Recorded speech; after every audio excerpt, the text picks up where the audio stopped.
Hello friends, welcome back to my channel. दोस्तों, आज का हमारा टॉपिक है इंटरस्टिशियल लंग डिजीज़।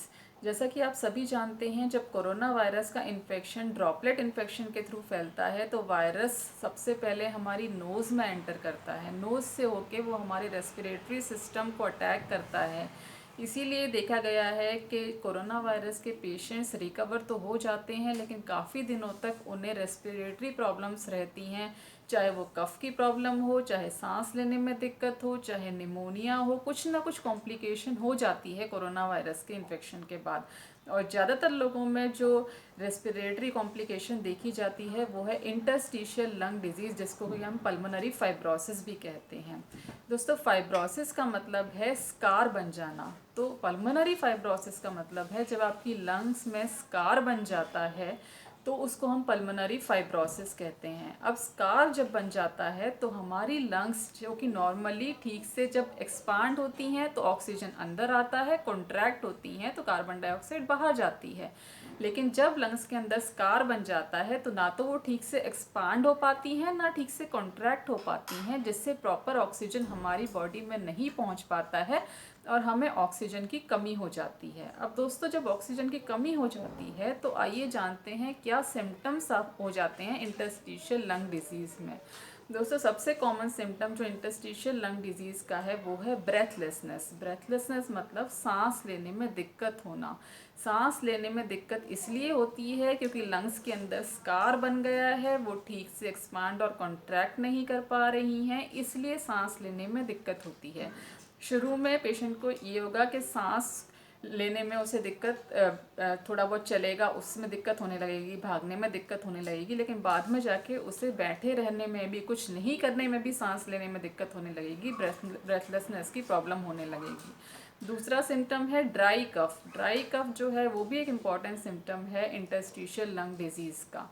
दोस्तों, ये दो सिम्टम्स बहुत इंपॉर्टेंट हैं जो कि इंटरस्टिशियल लंग डिजीज़ में पाए जाते हैं। इसके अलावा जो एक और सिम्टम पाया जाता है वो है वीकनेस। वीकनेस इसलिए पाई जाती है क्योंकि ऑक्सीजन प्रॉपर हमारी बॉडी में नहीं आ पाती है, हमारी लंग्स ठीक से एक्सपांड नहीं कर पाती हैं, प्रॉपर ऑक्सीजन नहीं आ पाता हमारी बॉडी में, जिसकी वजह से वीकनेस आ जाती है। सेल्स जो हैं वो ठीक से काम नहीं करते हैं और वीकनेस हमारे अंदर आ जाती है। दोस्तों, ये कुछ कॉमन सिम्टम्स हैं जो इंटरस्टिशियल लंग डिजीज़ के हैं, जिसको कि हम पल्मोनरी फाइब्रोसिस भी कहते हैं। अब दोस्तों, जानते हैं कि होम्योपैथिक मेडिसिन किस हद तक इसको पल्मोनरी फाइब्रोसिस को क्योर करने के लिए या पेलिएट करने के लिए काम आ सकती हैं।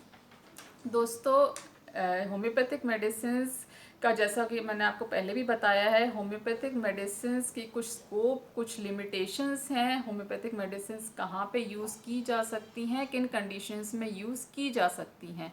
तो अगर आपको पल्मोनरी फाइब्रोसिस काफ़ी एडवांस स्टेज का हो गया है, आपकी लंग बहुत ज़्यादा डैमेज हो गई हैं, तो उसके लिए आपको लंग ट्रांसप्लांट कराना पड़ेगा या फिर आपको वेंटिलेटर की ज़रूरत पड़ेगी, आपको ऑक्सीजन लेनी ही पड़ेगी। लेकिन अगर आपको इनिशियल स्टेज है, शुरुआत है इंटरस्टिशियल लंग डिजीज़ की, आपके सिम्टम्स अभी आने शुरू हुए हैं, ब्रेथलेसनेस का सिम्टम आना शुरू हुआ है, आप रिकवर ही हुए हैं अभी कोविड से और आपके सिम्टम्स अभी थोड़े बहुत ही आने शुरू हुए हैं, जैसे ब्रेथलेसनेस, कफ, वीकनेस, ये जैसे सिम्टम्स मैंने आपको बताए थे, अगर उनकी शुरुआत है तो आप होम्योपैथिक मेडिसिन ले सकते हैं और आपकी जो डिजीज़ है वो यहीं पे क्योर हो सकती है। अब कौन सी मेडिसिन लेनी है दोस्तों, इसके लिए डिपेंड करता है। होम्योपैथिक मेडिसिन जब हम चूज़ करते हैं इंटरस्टिशियल लंग डिजीज़ के लिए, तो उसके लिए हमें सबसे पहले पता करना होता है, कुछ चीज़ें हैं जो हमें देखनी होती हैं, नोट करनी होती हैं कुछ चीज़ों को, जैसे कि आपका कफ कैसा है, आपको ब्रेथलेसनेस कब होती है, आपको किस चीज़ से एग्रेवेशन होता है, क्या चीज़ है जिससे आपका कफ बढ़ता है, आपकी ब्रेथलेसनेस बढ़ती है, और कौन सी चीज़ें हैं जिनसे आपको आराम मिलता है, आपको इन प्रॉब्लम्स में एम्यूलिएट करती हैं, कौन सी चीज़ें हैं। तो दोस्तों, ये कुछ चीज़ें हैं जो हम पेशेंट से पूछते हैं और वही चीज़ें आपको नोट करनी हैं। अगर आप उन चीज़ों को नोट कर रहे हैं और आपको पता है कि आपकी प्रॉब्लम किन चीज़ों से बढ़ रही है, किन चीज़ों से कम हो रही है, तो फिर ये मेडिसिन सिलेक्ट करने के लिए बहुत ही आसान रास्ता मिल जाता है हमें। तो दोस्तों अब मैं आपको कुछ मेडिसिन्स बताऊंगी। अगर वो इंडिकेशंस आपके अंदर हैं तो आप उन मेडिसिन्स को ले सकते हैं, लेकिन किसी भी मेडिसिन को आप अपने आप मत लीजिएगा, सेल्फ प्रिस्क्रिप्शन मत करिएगा। होम्योपैथिक डॉक्टर से पूछे बिना आप कोई भी मेडिसिन मत लीजिएगा। लेकिन कुछ मेडिसिन्स मैं आपको बताती हूँ जो नॉर्मली इंटरस्टिशियल लंग फाइब्रोसिस में काम, इंटरस्टिशियल लंग डिजीज़ में काम आती हैं। दोस्तों पहली होम्योपैथिक मेडिसिन जो बहुत ही इंपॉर्टेंट है इंटरस्टिशियल लंग डिजीज़ के लिए वो है आर्सेनिकम एल्बम। अगर आपको ब्रेथलेसनेस जो है, अगर सांस लेने में आपको लेटने में दिक्कत होती है, अगर आप अपनी बैक पे लेटे हैं और आप लेट नहीं पा रहे हैं, लेटने में सीधा बैक पे लेटने में आपको सांस लेने में तकलीफ होती है, आपको उठ के बैठना पड़ता है, बैठ के आपको आराम मिलता है, सीधा बैठ के आपको आराम मिलता है, और आपका जो कफ है वो नाइट में एग्रेवेट करता है, रात को आपको प्रॉब्लम ज़्यादा होती है।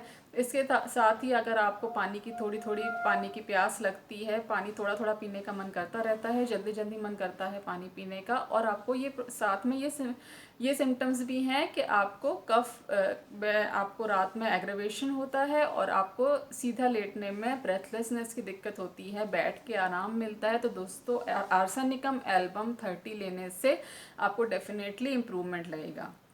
दोस्तों दूसरी मेडिसिन है स्पॉन्जिया। स्पॉन्जिया में दोस्तों, स्पॉन्जिया उन केसेस को ज़्यादा सूट करती है जब कफ जो है वो ड्राई है, बार्किंग इस तरह का है, जैसे कि भौंकने वाला कफ होता है, सूखी वाली खांसी है, और आपको जो कफ है वो आपका मीठी चीज़ खाने से बढ़ता है, आपको ठंडी चीज़ें खाने से बढ़ता है, और गर्म चीज़ें खाने से आपको आराम मिलता है, या गर्म पानी पीने से आपको आराम मिलता है। तो दोस्तों उन केसेस में स्पॉन्जिया बहुत अच्छा काम करती है। स्पॉन्जिया के केसेस में ये भी देखा जाता है कि पेशेंट जो है उसको सांस लेने में इतनी दिक्कत होती है, उसे ऐसा लगता है जैसे कि स्पॉन्ज से सांस ले रहा है, स्पॉन्ज में जैसे थोड़ी थोड़ी जगह होती है, पूरी सांस खुल के नहीं ले पाता है, इस तरह से उसे लगता है कि वो स्पॉन्ज के अंदर से सांस ले रहा है, जैसे कि स्पॉन्ज बनी हुई है, उसकी जो लंग्स हैं वो स्पॉन्ज बन गई हैं, ठीक से वो सांस नहीं ले पा रहा है। तो दोस्तों उन केसेस में स्पॉन्जिया बहुत अच्छा काम करती है।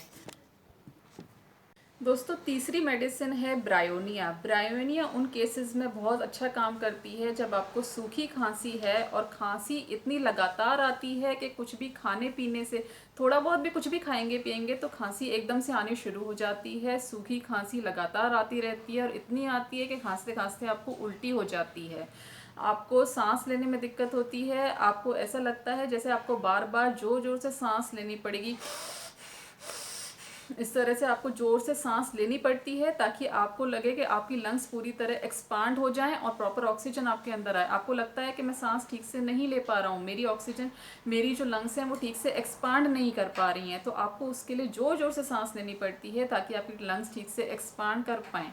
दोस्तों आपको लगता है कि खांसी इतनी तेज़ आती है, इतनी लगातार आती है, आपको ऐसा लगता है जैसे कि आपकी चेस्ट जो है वो उड़ के चली जाएगी, कहीं उड़ जाएगी, और आपको दोनों हाथों से अपनी चेस्ट को इस तरह से होल्ड करना पड़ता है, उससे आपको आराम मिलता है। तो दोस्तों उन केसेस में ब्रायोनिया बहुत अच्छा काम करती है। साथ में अगर आपको पानी की प्यास बहुत ज़्यादा लगती है, बहुत आप एक एक गिलास पानी लगातार पी जाते हैं और बहुत जल्दी काफ़ी इंटरवल पे आप एक एक गिलास पानी पी रहे हैं, प्यास बहुत ज़्यादा लग रही है दोस्तों, तो उन केसेस में ब्रायोनिया बहुत अच्छा काम करती है। ब्रायोनिया 30 होम्योपैथिक मेडिसिन 2-2 बूंद दिन में 3 बार लेने से बहुत ही जल्दी रिलीफ मिलता है।